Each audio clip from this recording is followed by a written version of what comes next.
think Britain can ask you to jail me and you will jail me? You think Britain can ask you to jail me and you will jail me? You are dreaming. You are dreaming. I'm telling you that you are dreaming.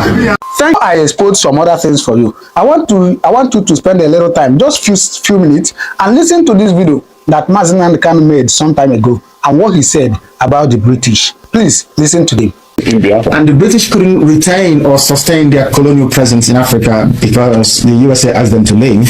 So what they now did is to take the control of the oil, hand it over to a group of people they think they can manipulate very easily. That's all. That's what has happened. And now they now believe that they have the rights to rule. Unfortunately for them, President Goodluck Jonathan, the incumbent, emerged out of circumstances that could be described as somehow mysterious. He came up as the president, and now they don't like it. 3 people funded Boko Haram. The ex-president, head of state Buhari, another ex-head of state, House of... Did you hear him? But wait, I'm going to expose the real secret to you now.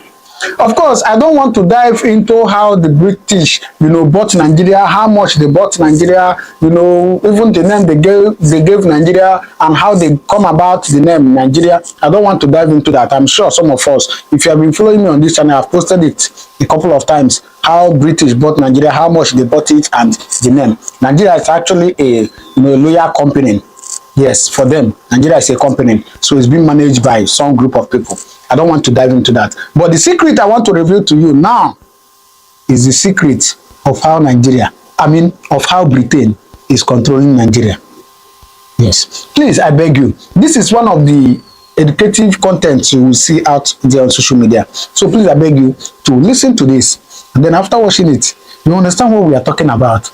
That Nigeria we are calling is not just a country or a nation, so to say, as we see it. Nigeria is being run by some group of people somewhere. Yes, and they are running it as their own company, not a country or a nation.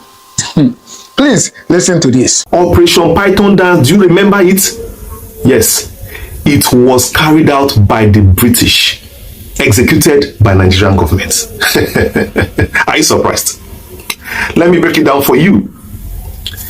In Africa, the British and the imperialists only come here for resources. They don't care about human life.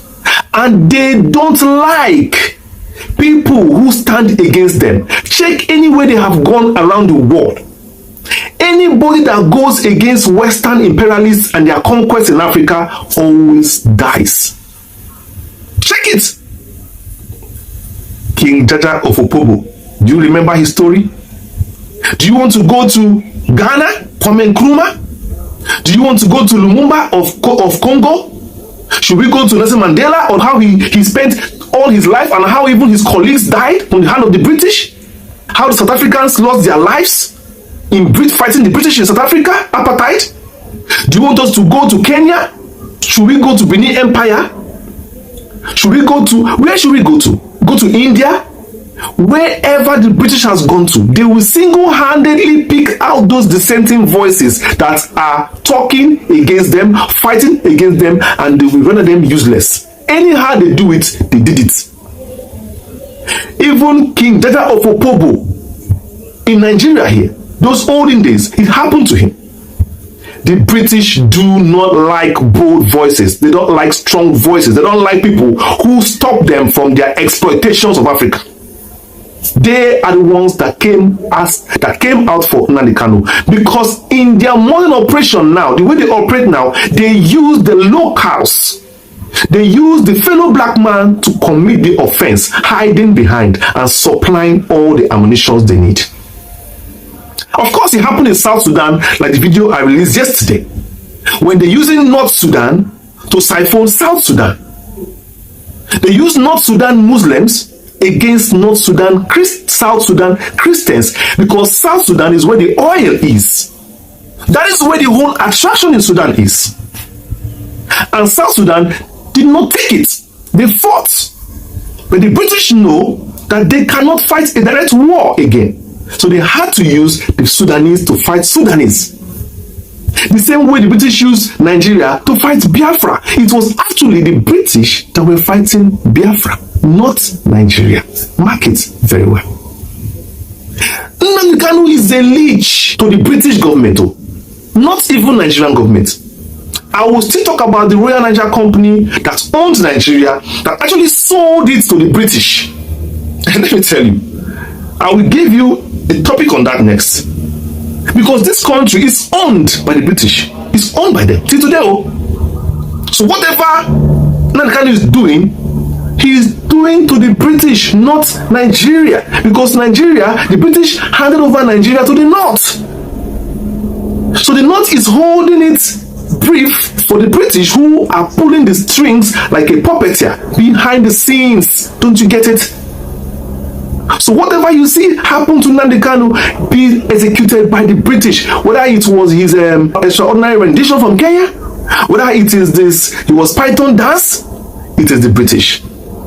And the suffering of the Ndigbo, persecution of Ndigbo, and the systematic exclusion is still the British, 100%. That Python dance that you know was approved by Britain. Are you surprised? Are you surprised? Tell me, how did Nnamdi Kanu on bail in his house, how was he affecting the Nigerian government? What was he doing wrong? Nothing. Nigerian government does not really care about all those things.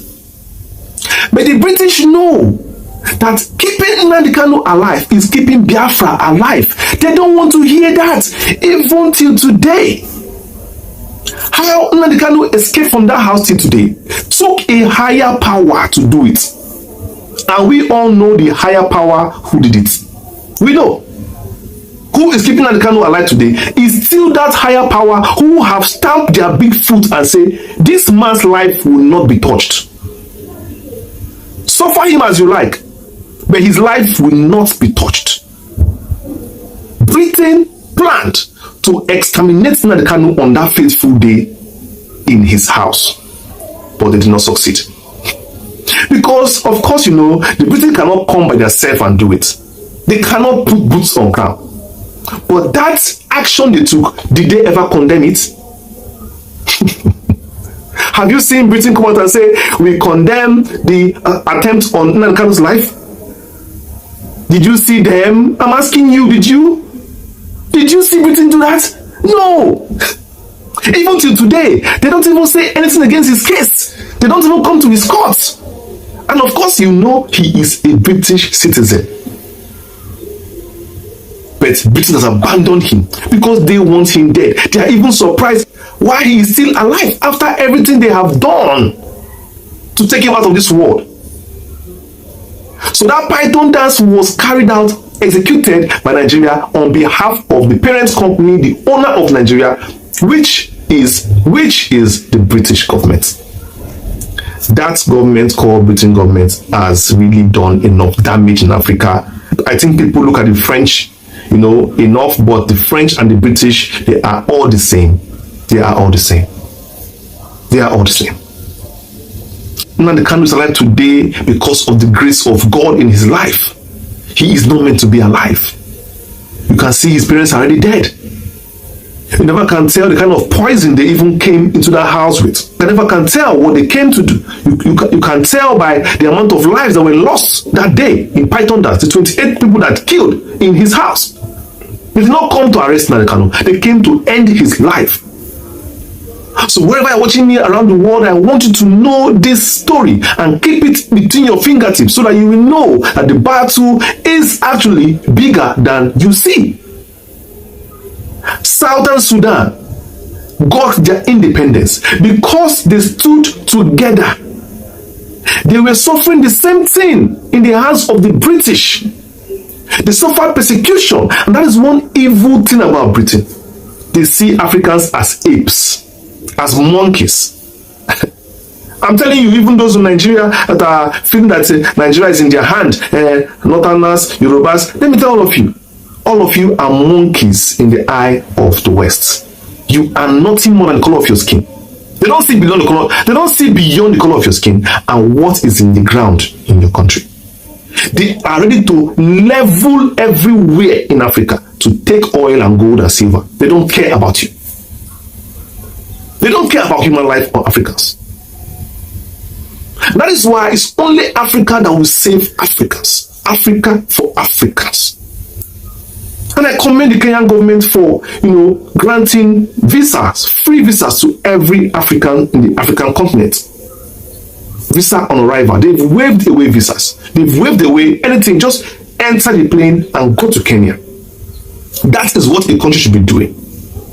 And that is what the West does not want. And I know very well that the president of Kenya is fighting for his, stay because the youths are against him.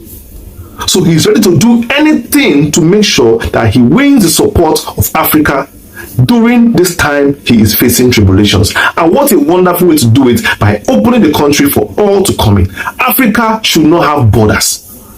These borders were created by the West for their selfish purposes in the Berlin Conference in the 1800s. And the conference, they divided Africa within themselves, and Africa wasn't even there. And they came in and invaded our lands. Until today, they still hold us at ransom. Python Dance was a day that they marked for Nnamdi Kanu to go out of this world. It was the day of Nnamdi Kanu's death, according to them. And I wish Nnamdi Kanu even stayed on the ground for more than that. I wish he never came out. I wish he stayed in Israel and kept on doing what he was doing. I wish. Now, of course, like a true warrior always like to lead from the front. But you know very well that great revolutionaries of this world did not need to come back home to lead. And the Islamic Revolution in Iran, of course, he was in France, the Khamenei of Iran, supreme leader. He was in France throughout his stay. Throughout his exile, he was there until he came back and fought for Iran to become an Islamic caliphate. You don't need to come back home.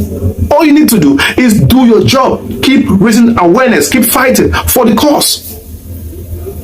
Definitely. Because if you're in Nigeria, the government definitely will suppress you and silence you and end up even compromising you. The freedom of Biafra will come by referendum, will come by self-determination, because Ndi Igbo are a complete nation and are prepared for it. They're complete for it, prepared for it. We have everything it takes to govern ourselves. But until Nigeria understands that in the coming years, Nigeria is going to be too poor to even cater for its citizens, they will never understand the benefit of granting Biafra the freedom. A day will come, Nigerians will rebel, country will rebel against the country because of hunger. That is when they will understand what we are into. Most of these leaders have houses abroad. Their children are schooling overseas. They are living flamboyant lifestyle. They have abandoned Nigeria. Their children are citizens of abroad, US, Canada, Russia, name it. They have children, citizens there. They don't care about Nigeria. In fact, they are the one they call real puppets, because puppets actually belong to their owners, not Nigeria. So if you're a British puppet, you are a puppet being used in Nigeria, but you don't belong to Nigeria, because a puppet is owned by its puppeteer. Therefore, Tinubu, Akpabio, all of them, call their names. All Nigerian presidents, they are all puppets. They don't belong here. That is why these countries open accounts for them. Put your money here, don't worry. We open accounts for you. Put your money here. And they open their accounts and they launder Africa's resources and put in the foreign accounts the same way the white men also put their money too in foreign accounts. And whenever they go to visit, they will give them a lavish welcome. And you think there is hope for Africa without a revolution? You think you can just change Africa by one day it will be better? Nigeria will be better. Nigeria will be better. I hear people saying on social media, Nigeria will be better one day. Don't worry, we'll have a new president and Nigeria will be better. If Nigeria will get better, that means Britain will get worse, because they will not have anything again for Nigeria. Will it ever happen? After helping you fight war, after standing together with you, helping you loot your money, now you want to now block their food. Making Nigeria better means blocking their food. Jonathan tried to make Nigeria better because under him, Nigeria GDP rose, poverty reduced, food supply increased, our naira became valuable, and rice was cheap, food was cheaper, fuel was cheaper under Jonathan. That is exactly what they don't like. So they removed him. Did he come back? No. But he was doing well for the people, and people loved him. But they brought Buhari. They said Buhari is better. That Buhari will make naira to $1.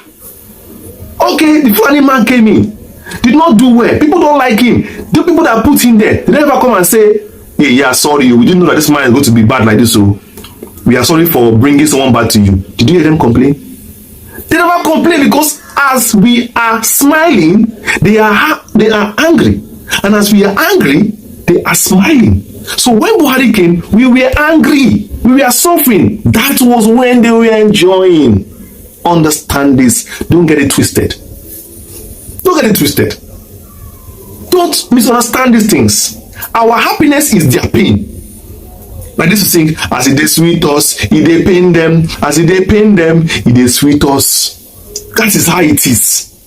Understand, the day Africa becomes good, the day the white man becomes angry and hungry. That means if you must become good, you must stand your right. You must stand strong and be ready to pay the ultimate price, because they will come against you. Look at what's happening in Burkina Faso. Traoré. Look at the way they are coming after him. But the people in the country are happy. Burkina Faso people are happy. But the whites are angry. Why are they angry that we are happy? Ask yourself. Fix the puzzle yourself and see. When Biafra comes, it's going to be an El Dorado. It's going to be a well-programmed country. It's going to be a well-arranged city. They know the Igbos. They know that the Igbos are organized people. That we have a country that will be good. Do they want it? No.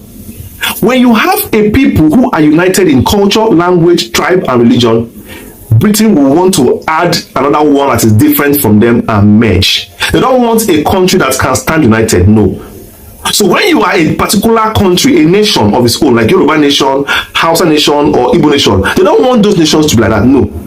They want them to come together and mix so that to be bad blood together. What is what Britain want? Because one day, that country that is united can stand together in one language. But what Britain wants is to use the other one's language. Tell that one, look, this is not your brother. Oh. See, he's speaking Igbo. He's talking against you. Then tell the Igbo man, so that one is Hausa. Oh. That's the kind of country Britain wants. Are you surprised? They are used to this. They are used to it now. They have been doing this since decades. The Britain has been conquering countries since 300, 400 years ago. They know how to rule. They know how to rule, in quotes. They know. For their own profit, they know how to rule. So self-determination is not what they want. They want to determine yourself. They want to determine your life, your future, like they are doing now in Nigeria.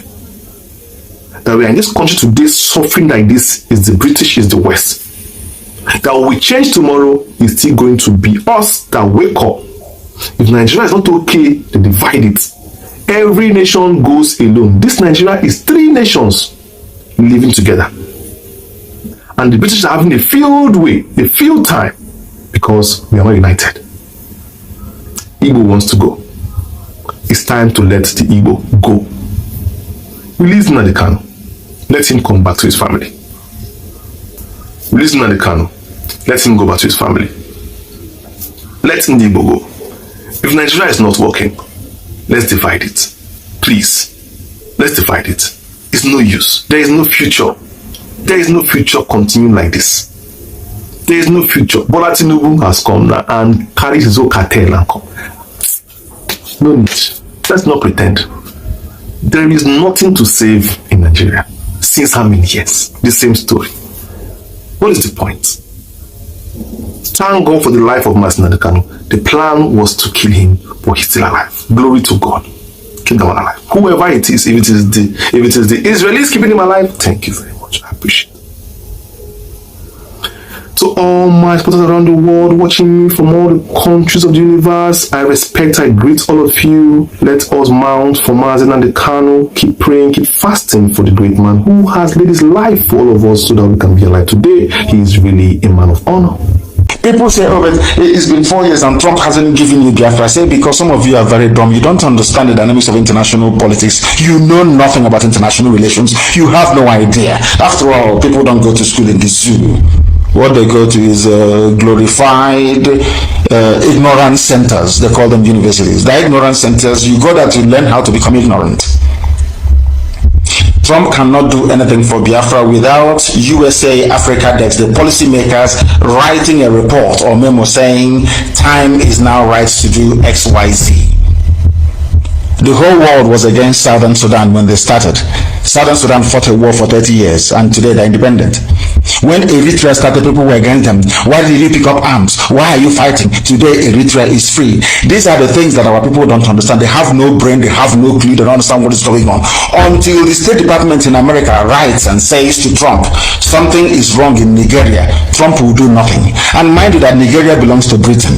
And ultimately, Trump will also go to Britain to ask Britain, what do you want us to do? And if Britain says don't do anything, they won't do anything because Nigeria belongs to Britain. You think Nigeria belongs to you? You are daft. Nigeria belongs to Britain. Britain does whatever they want.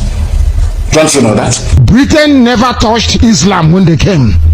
They came to our place and they shot us to death. If you don't want to convert to Christianity, they kill you by force.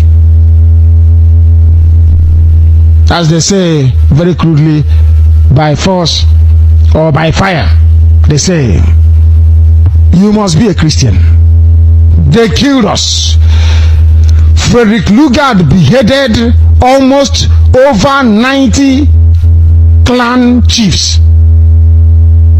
and used their heads as trophy. Lugard that gave you one Nigeria. And I want that very photograph circulated to Nigerians to show them who created them. That is why I say that the zoo is devilish and monstrous. I want that picture of Frederick Lugard with the heads of black people. With the heads of black people. I want that to be circulated. I want that circulated. Very, very important. No British weapons in Boko Haram hands. That is a lie according to Britain. Of course, there are British weapons there and they know it. Britain is in support of Islam. Anywhere they are Islamizing people, you see Britain, they support Islam. They have been at the forefront of the defense of Islam for a very long time. Britain you're looking at. They went to Awasa and they never touched it. Awasa people said, no, we don't want our children to go to your school.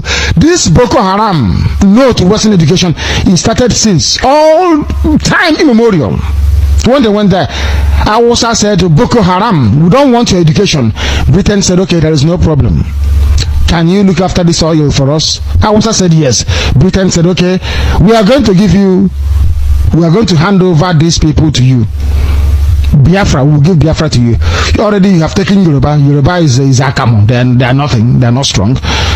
Biafra will give to you. But in return, we come and take oil and will not pay for it. Till today, Britain comes, takes oil and they don't pay for it. They have their own oil, but they come, they pack their tanker, they load it up and they steam away. Their deal with Hausa. And then somebody will come to Bayelsa, somebody will come to Rivers and tell you, oh, you're not Igbo. Igbo man is your problem. So that tanker that has just loaded oil now without paying, that is steaming away, is it owned by an Igbo man? I'm asking those in Niger Delta. That tanker that have just loaded now, leaving the shores of Biafra land with oil, laden with crude oil, is that tanker owned by an Igbo man? The answer is no. Who owns it? Hausa man. And then they're telling you an Igbo man is your and you believe them. Foolish people. Now they are turning around and now telling Igbo people, oh, remember that Niger Delta betrayed you before. They will betray you again. Are you sure they won't betray you? If you go to war, they won't betray you. Okay. So before it was their turn to receive that Igbo will do this to them. Now it's our turn to say they will betray. Rubbish. We are one people.